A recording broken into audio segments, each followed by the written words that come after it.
ठाकरे ने अपने पैर पर कुल्हाड़ी मार ली है और ठाकरे ने एक बहुत बड़ा हथियार इस देश के सबसे सबसे लोकप्रिय मुख्यमंत्री उत्तर प्रदेश के मुख्यमंत्री योगी आदित्यनाथ को दे दिया।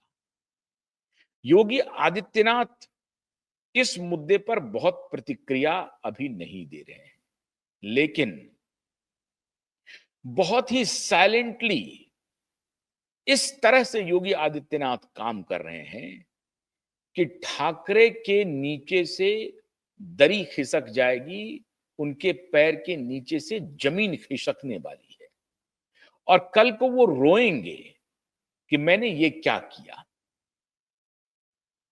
काश मैं ऐसा नहीं करता, मुझसे ये अपराध न हुआ होता।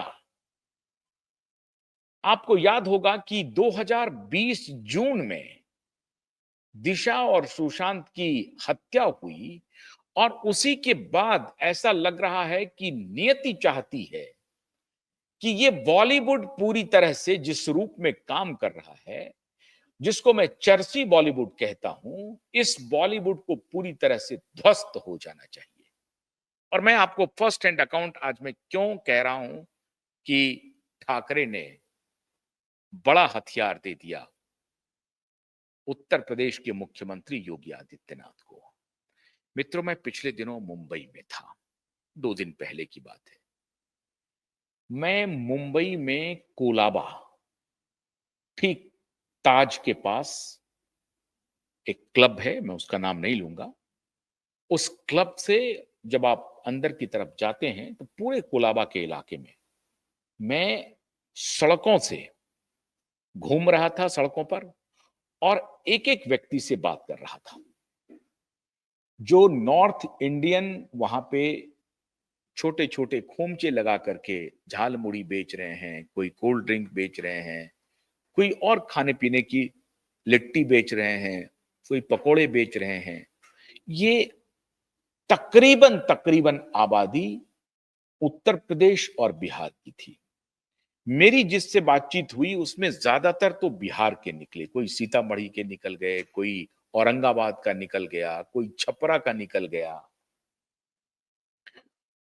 ऑटो ऑटो वाले, टैक्सी वाले, ओला वाले, अधिकतर ड्राइवर उत्तर प्रदेश के निकले, बिहार के निकले, बंगाल के भी निकले। लेकिन पूरे मुंबई में जो बाहर के लोग वहां गए हैं वो हिंदी में बोल रहे हैं। उड़ीसा के लोग उड़ीसा में नहीं बोलते हैं, वहां हिंदी को चुनते हैं।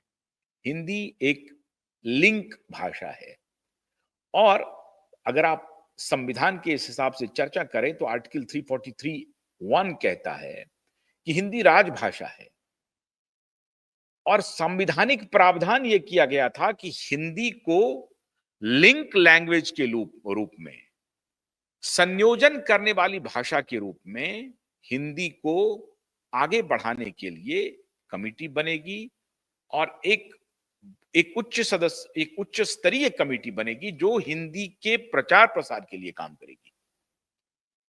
यह संवैधानिक स्टैंड है, यह संवैधानिक प्रावधान है हिंदी के विस्तार के लिए। उसी हिंदी को लेकर के बॉलीवुड आगे बढ़ रहा है, उसी हिंदी के कंधे पर सवार होकर के बॉलीवुड की रोजी रोटी चल रही है। लेकिन ये ठाकरे परिवार हिंदी बनाम मराठी कर रहे हैं। इनकी चूंकि हर तरफ अब दुकानदारी बंद हो गई है, जेल के दरवाजे इंतजार कर रहे हैं, तो इन्होंने अभी इस मुद्दे से ध्यान भटकाने के लिए हिंदी और मराठी विवाद को जन्म दिया। और जो काम राज ठाकरे कह रहे हैं कि जो बाला साहब ठाकरे नहीं कर पाए, कि हम दोनों भाई एक हो गए हैं, उसे देवेंद्र फडणवीस ने कर दिया। सच बात यह है कि देवेंद्र फडणवीस ने ही किया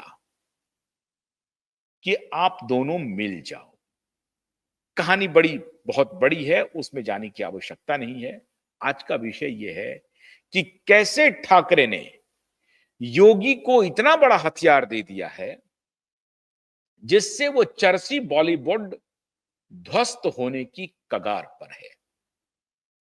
जितने भी मुझे मुंबई में नॉर्थ इंडियन मिले, मैंने जिनसे भी बात की, सबने कहा कि मुझे कोई तकलीफ नहीं है, कोई मराठी भाइयों से हमें कोई तकलीफ नहीं है, बड़ी इज्जत करते हैं वो, बहुत प्रेम से रखते हैं, हम प्रेम से रहते हैं, हमें कोई दिक्कत नहीं है। लेकिन मित्रों, ये विवाद 2020 के बाद जब सुशांत और दिशा की मृत्यु हुई तो उत्तर प्रदेश के मुख्यमंत्री ने घोषणा की जेबर एयरपोर्ट के पास नोएडा, ग्रेटर नोएडा में एक फिल्म सिटी की। फिल्म सिटी के जो लेटर ऑफ इंटेंट वगैरह हैं, अलग अलग लोगों को मिलने शुरू हो गए हैं, वहां कंस्ट्रक्शन का काम चल रहा है।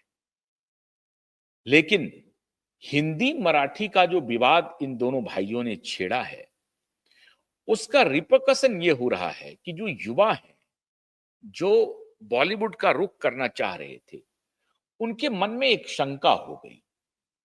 और ये एक दिन की कहानी नहीं है, धीरे धीरे धीरे धीरे धीरे धीरे शंका जो है वो पुष्ट होती जाती है और फिर लोगों का मन बन जाता है, मानस बन जाता है कि मुझे उधर जाना ही नहीं है, वहां संघर्ष करने के लिए जाना नहीं है।